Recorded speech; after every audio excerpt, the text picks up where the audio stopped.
Smash. This is the Preachin' Preacher wrap-up. Season 2 wrap-up. I wish we had some alliteration for this. Preachin' Preacher, something like starts with a P, but we don't.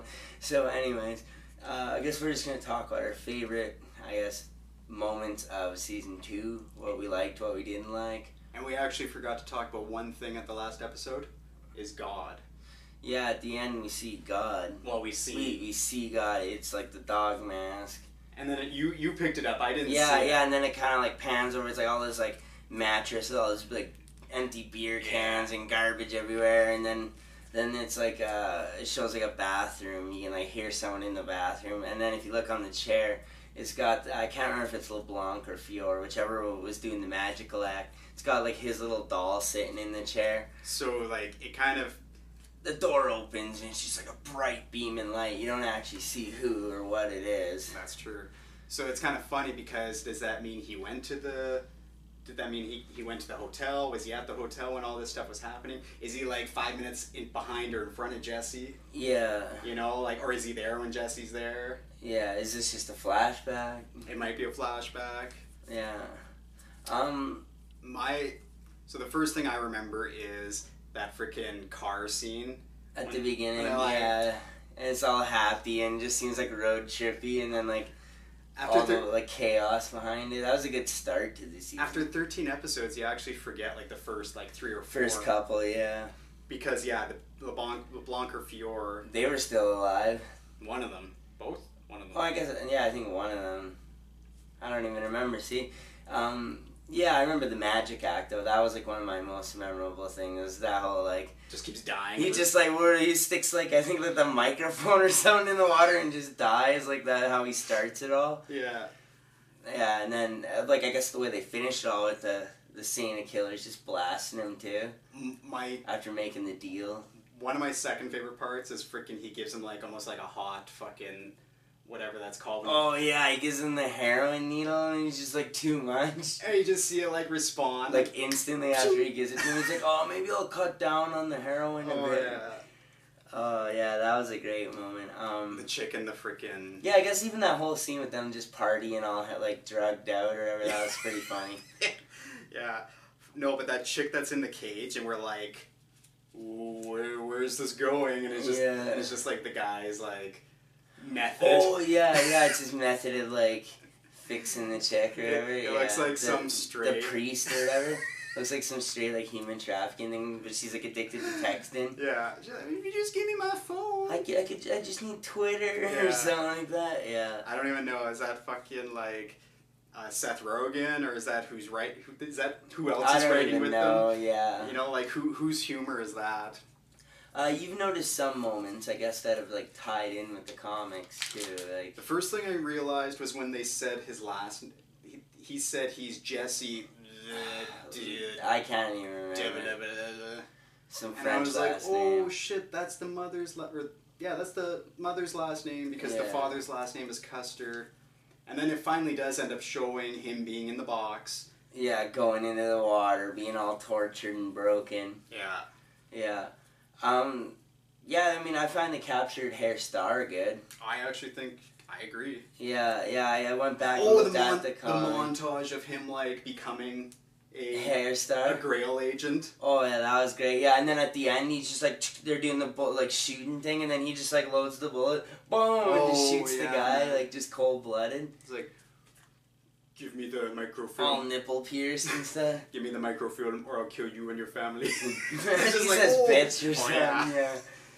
And fucking like him finishing that last guy, and then he's like, "You're gonna be my, right-hand man," and he just ends up like tossing him over too. Yeah, and it's just like takes over. He's so cold-blooded, and he just like started. Yeah. A lot of these are montages that are just montages that ended up just being really memorable. I loved the whole like Santa killers. You think they did? I think they did a good job with that. Although the first season, it was just too much. No, see, yeah. I found, you kept saying it too, like when Eugene's little vision thing, like that got a little redundant. I would say that was a weaker part. 7th or 8th time. Well, and then a few episodes later, it's like they do it again, but it was like the worst version. It was like, okay, that was a little better, but it's like, oh, do we really need to see it again? They do end up blowing her away, like in the 11th or 12th episode one last time. Yeah. Right before. But at least there's a little bit of like clarity, and that one feels okay, I guess. That's right. Oh, jeez, what else? I don't know, the caveman being like taped to the fucking TV was a pretty funny moment. That's true. Or they get them all up at the camera and shit. They use the caveman as like distraction sometimes. A lot of those hell moments were pretty funny. Yeah. And then like giving kind of like light to Hitler and being like, oh, he's not so bad. Yeah, giving you like a weird angle on Hitler where it's like, why do I like Hitler? And then he just ends up like... It's weird 'cause it's like, it's blasphemous. It's so like... Well, when he fucks off at the end... Offensive. Like... When he fucks off at the end, you're like... Oh yeah, he just cheeses. There you go. It's like, that's Hitler. And you're Well, like... to be fair, I thought the whole time, Hitler was gonna like, be like, oh yeah, I'm gonna get you out, and then it's gonna be like, it just benefits Hitler. That's true. Like, he's gonna convince him that they're getting out, and then really in the end, he's just gonna run him in a big loop, and then it's gonna get to him and shit, and Hitler, like, prays or something. That's what I thought was gonna go on. That's a good angle that they could have almost taken. Yeah. And then he would have been like... He would have lived up to Hitler, like, being an asshole, but I Yeah. guess it's supposed to be like Hitler, like, ashamed of his actions. And Yeah. Yeah. No, it was fucking funny. I remember, like, you trying to use the word to get into the armored car. Right. That was kind of funny. And it's all, like soundproof, and he couldn't, and then he's like... Yeah. To the cops. Gets the cops to do it. It's just like, go open that. Tell them to fucking open it. Yeah. Or even then when he uses the cops to, like, clean up the entire murder scene. Even that scene was actually pretty good when they all come in, and it's like first person kind of view, you know what I mean? It shows all the like night vision. I am not a fan of anything first person sometimes, but... I felt like they did it pretty good. It with that was one. decent, but I swear... Because like you see like Cass come ripping by all like creepy vampire style, like that was pretty cool. They see him like shooting Dennis, and then he like comes back to life. Oh, or when the Saint of Killers comes back and he's just sitting there and all of a sudden he's like, ah! And you see like Cass go flying across. Yeah, I totally forgot about that. Yeah. And then, I don't know, where did we end up? There wasn't a lot of lows. I'm trying to think of lows. Like the one was, like I said, the chick blowing her head off for like a whole episode straight. That got a little like... No, it's old. true. Trying to think, there wasn't a lot that actually like angered me or whatever, and I don't know, like there weren't any real lows. There was, like mid and then high points, mid and then high points. But I felt every episode held up pretty good. Even the story-driven one still felt good. Although the only thing is, like The Walking Dead, a lot of this isn't in the comic. It's I can see where it's totally loosely based, but you can tell where they're going at least. Yeah, like there's pieces, and it's not like we're gonna go to the prison. It's like, oh, this is his grandma, and only if you've read the comic would you know sort of even what's going on here. Right. Yeah, like you'll know who these people are. So this is also a problem because their ratings are down. As of today, September 17th, they have not renewed for a season 3. Which I want. I want to see it too, and leaving it on that big of a cliffhanger, like what that's like... That's like the Walking Dead Glenn thing in my mind, like...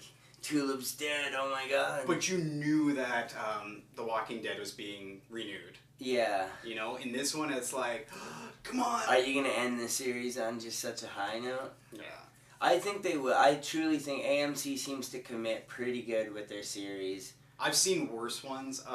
Fear the Walking Dead was definitely worse, and they've been still pushing the shit out of that. That's true. And I mean, that is literally just, I cannot watch it anymore. It is literally just talking. It is... And I don't know if it's just riding on the Walking Dead. It is. It's riding on the Walking Dead. And then, Kirkman. Okay, and the Walking Dead's coming back. I'm not doing another... I used to love the Walking Dead. I'm not doing another review of the Walking Dead. I wasn't a big fan of Preacher when I first started reading it and in the beginning. But it grows. Yeah, it grows.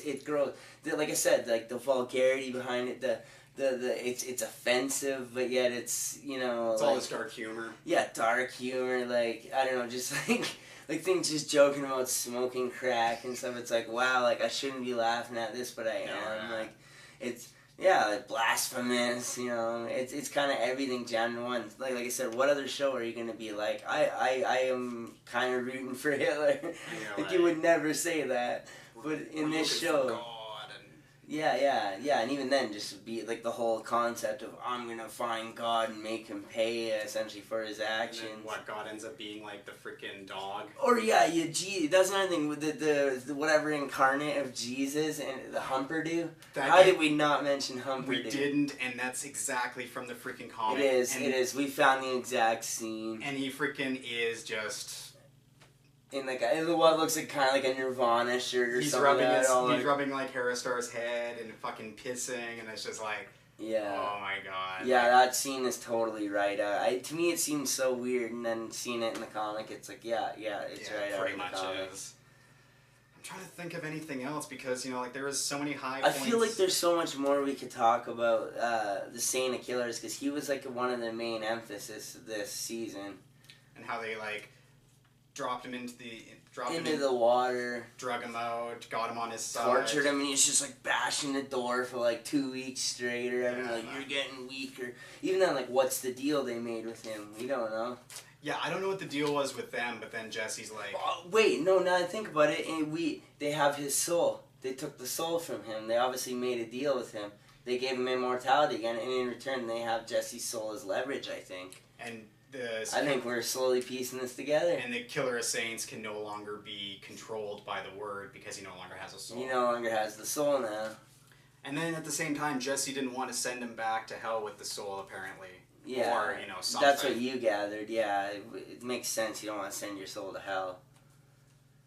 And then freaking right when he's about to kill Jesse... Hell comes and grabs him back and is like... Well, I guess, okay, like, since we're doing, like, a recap, I guess the recap is Dennis was dying at the beginning of the season.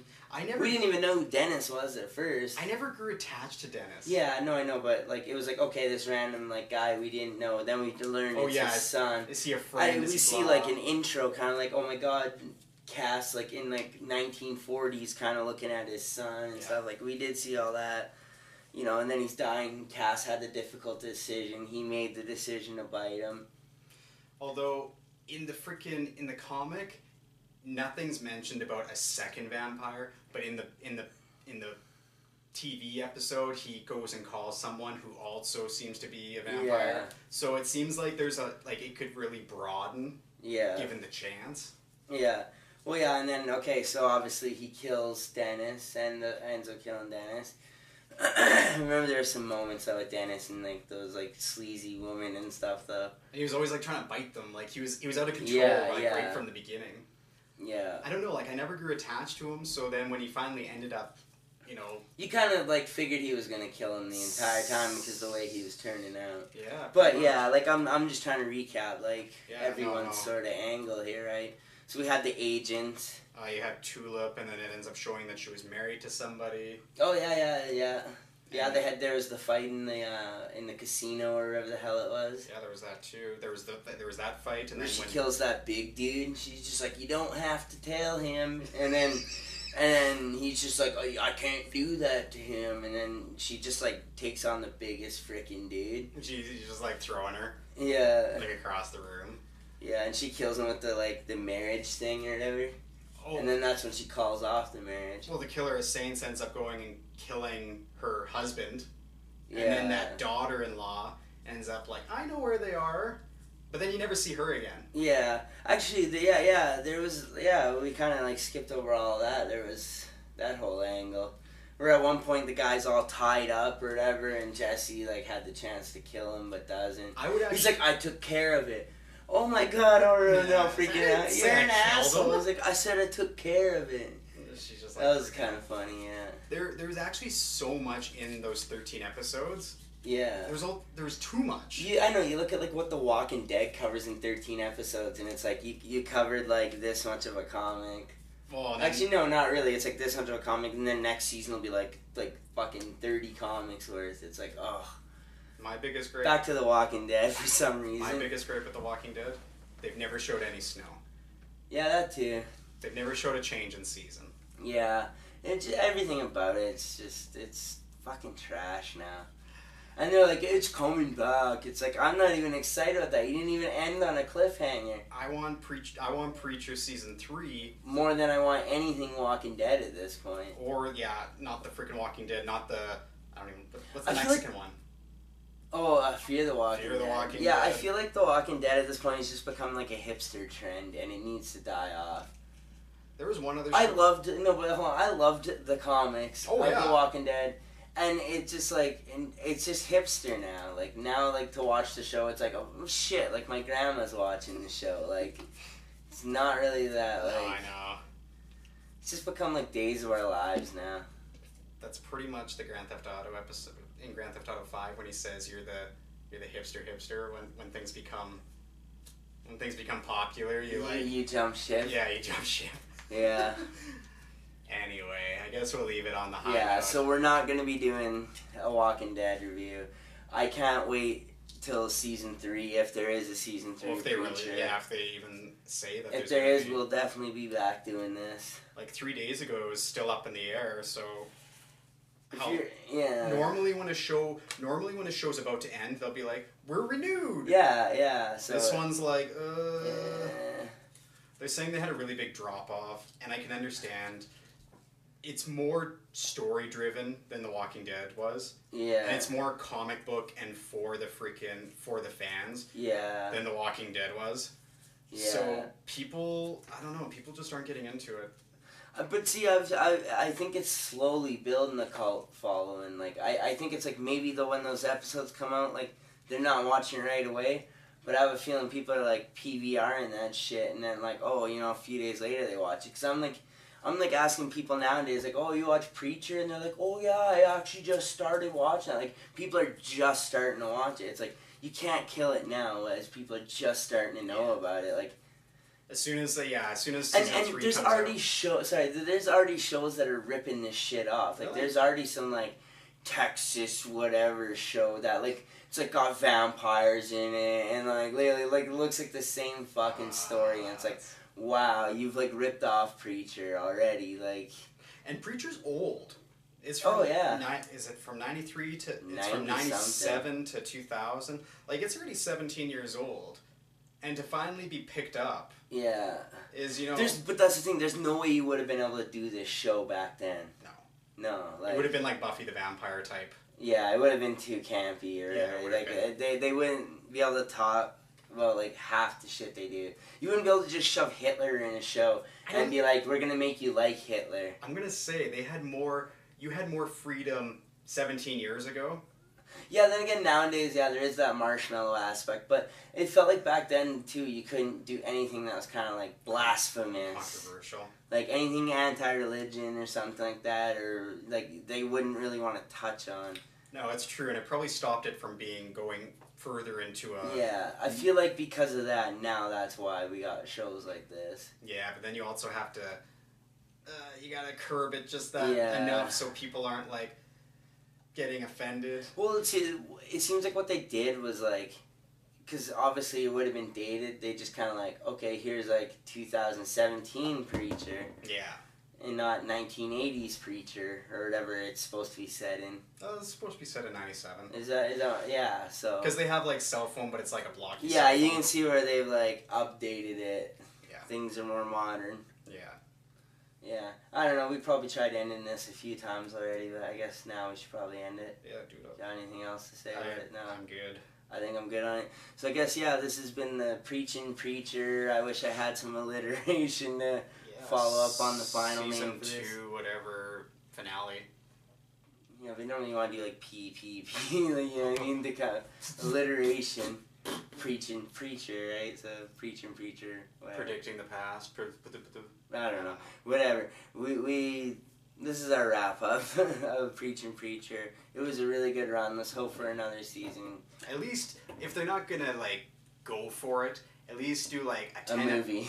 No, like you do like 10 episodes and you just wrap up what you want to wrap up, and then just like even one more season to just wrap it up. And then just like let it die.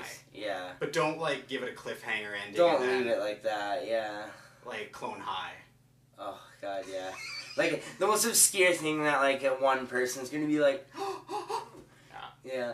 Alright, yeah, so I guess stay tuned for whatever we're doing next, I guess. We'll figure that out. So Facebook, Twitter, YouTube, Bangers Mash Live, VidMe. Till next time, Bangers Mash, fuck off.